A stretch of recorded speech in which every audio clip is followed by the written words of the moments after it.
अस्सलाम वालेकुम। उम्मीद करती हूँ कि अल्लाह पाक की रहमतें बरकतें आप पर बरस रही होंगी। रब से दुआ मांगने का ऐसा तरीका जिससे दुआ बग़ैर किसी रुकावट के कबूल भी हो, तो वो कौन सा तरीका है वो आज का आपके साथ शेयर करती हूँ।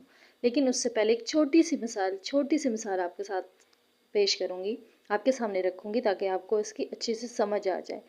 तो बात यह है कि जब कोई भी बच्चा अपनी किसी भी ख्वाहिश को मनवाने के लिए अपने माँ बाप के आगे जो है वो मिन्नत मुताजी करता है कि माँ मुझे ये चीज़ दे दें, बाबा ये दिला दें, तो वो ये कहता है कि अब मैं किससे मांगूँ, आप ही से मांगूँगा, आप मेरे जो हैं वो बाबा हैं और किसको बोलूँ।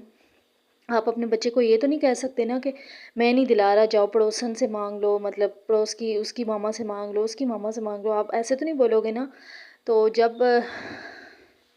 जब आपका बच्चा आपको कहता है कि मैं आपसे इसलिए मांग रहा हूँ कि आप मेरे पापा हैं, आप ही दिलाएंगे, तो फिर अगर एक वालिद को अपना आप भी बेचकर अपने बच्चे को ये कोई चीज़ दिलानी हो ना, तो वो उसे दिलाएगा। इसी तरह हुज़ूर पाक सल्लल्लाहु अलैहि वसल्लम मक्का मदीना में उन्होंने एक शख्स को देखा और वो रब से दुआ कर रहा था और वो बोल रहा था अपने रब से कि या अल्लाह, मैं तुझसे नहीं मांगूंगा तो और किससे मांगूंगा, तू मेरा अल्लाह है, तू ही मुझे देगा।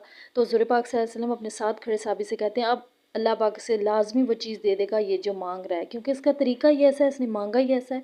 तो क्यों ना हम भी ये तरीका इस्तेमाल करें। अगर आज से पहले आपकी दुआएं कबूल नहीं हो रही, तो आप भी ऐसी ही दुआ मांगिए। और सबसे पहले तो नमाज की पाबंदी कीजिए, इस्तगफार कीजिए और फिर अपने रब के आगे ये बात रखिए कि मेरे अल्लाह, मेरा अल्लाह तो तू ही है, देगा भी तू ही, हर चीज़ पर कादर ही तू ही है, तो मैं और किससे मांगूँ। तो इंशाल्लाह आपको आपकी चीज़ लाजमी मिलेगी।